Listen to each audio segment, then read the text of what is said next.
네, 신라시대 때 노래인 서동요를 한번 살펴보도록 하겠습니다.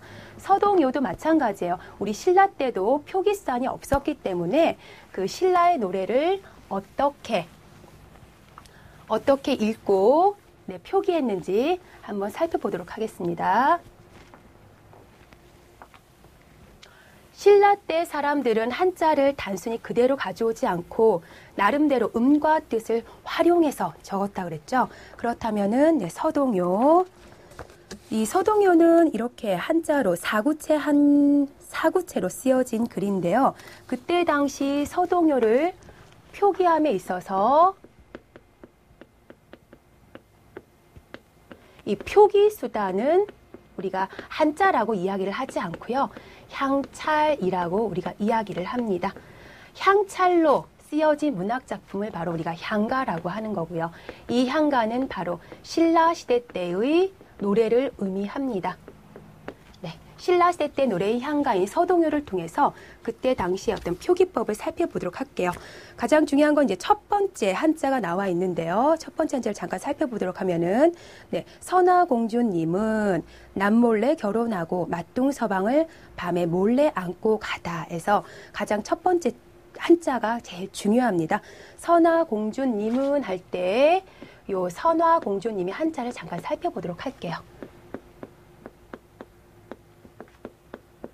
시험 출제율은 항상 이 부분에서 잘 출제가 됩니다. 네, 보도록 할게요. 착할선, 델화, 공공, 네, 님주. 우리가 이렇게 선화공주라고 읽는 것은 음으로 읽는 방법입니까? 뜻으로 읽는 방법입니까? 네. 음으로 읽는 방법입니다. 이거는 네, 음으로 읽었고요. 가장 중요한 것은 바로 이 두 번째 주자예요. 요 주자는 음으로 읽었지만 이 주자는 음으로 읽지 않습니다. 즉 어떻게 읽냐? 님이라고 읽습니다. 이 글자는 님 주자예요. 앞에 주자는 음으로 읽었지만 뒤에 주자는 바로 뭐로 읽었다? 네, 뜻으로 읽었다라는 거예요. 뜻으로 읽었다라는 거. 그 다음에 이 은자 같은 경우에는 네, 숨기다라는 은인데 살펴볼게요. 선화공주님은 할 때 이 은의 기능이 참 중요합니다. 이 똑같은 주라도 하나는 음으로 읽고 하나는 뜻으로 읽었듯이 이 은의 기능은 너무 중요한데요. 이 은은 물론 음으로 표기를 했지만 이 은에 갖고 있는 기능은 바로 문법적인 기능입니다. 우리가 이걸 보조사라 그러는데 네, 조사의 기능까지 갖추었다라고 생각을 해주시면 돼요. 조사의 기능. 이렇게 향찰은 앞서서 단순하게 인명이라든가 이가람식으로 지명이라든가 버들골 이러한 음과 뜻을 그냥 그대로 이용한 것이 아니라 그거를 더 넘어서 이런 문법적인 기능까지도 한자를 응용해서 표기했다는 가장 종합적이고 체계적인 표기산으로 여러분은 기억을 하셔야 됩니다. 그런 내용이 이제 밑에 있어요. 선화공주주 님은 현대국어로 풀이해 보면은 선화공주님은이 된다. 첫 번째, 네, 표시를 해주시고 별표를 해주시고요. 여기에서 주는 두 가지 방식으로 쓰였습니다. 첫 번째 주는 음주를 딴 것이고 둘째 번 주는 뜻을 딴 것이다. 하나는 음이요. 하나는 네, 뜻이겠죠. 거기다 각자 동그라미 쳐주시고 두 번째도 역시 별표. 은은 할 때 이 은자입니다. 이 은 동그라미 쳐주시고요. 이 은은 향찰 표기에서 어떤 문법적 기능을 나타내고 있다. 네, 밑줄 문법적 기능.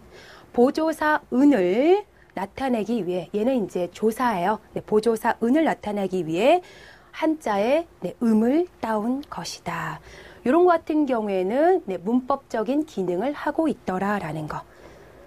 세 번째. 은의 기능에 비추어 보아 이전 시기의 고유명사 표기와 향찰 표기는 차이점을 가지고 있다. 너무 중요한 부분입니다. 단순히 한자의 음과 뜻을 빌려 인명, 지명을 표기했던 고유명사 표기법과 달리 네, 형광펜으로 향찰은 동그라미 쳐주시고요.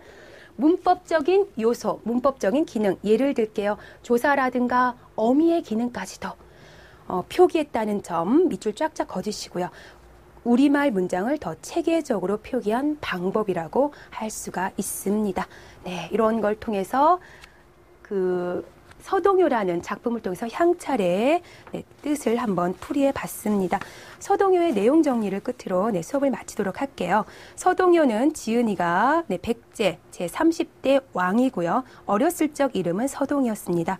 형식은 넋줄로 이루어진 신라 때의 노래 향가고요.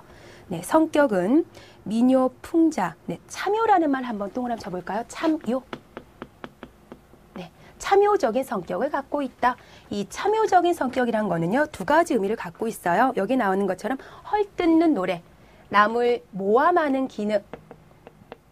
두 번째, 예언적 기능입니다. 이 노래에서 선화공주는 몰래 만나는 남자가 서동이라는 내용의 노래예요. 그렇기 때문에 마지막에 선화공주가 궁궐에서 쫓겨나서 이제 처음 만나는 사람이 바로 서동이 되겠고, 노래의 내용과 또 맞기 때문에 모함과 예언의 기능을 갖고 있다 생각해 주시면 됩니다. 주제는 밑줄 선화공주에 대한 연모의 정. 또 하나, 내용적으로 보면은 선화공주의 은밀한 사랑을 보여주고 있습니다. 가장 큰 의미는 우리나라 향가 중에서 가장 오래된 노래로서 그 의의가 깊습니다. 이렇게 서동요를 통해서 고대 국어의 모습을 살펴보았습니다. 네, 이것으로 제 1강 수업을 마치도록 하겠습니다.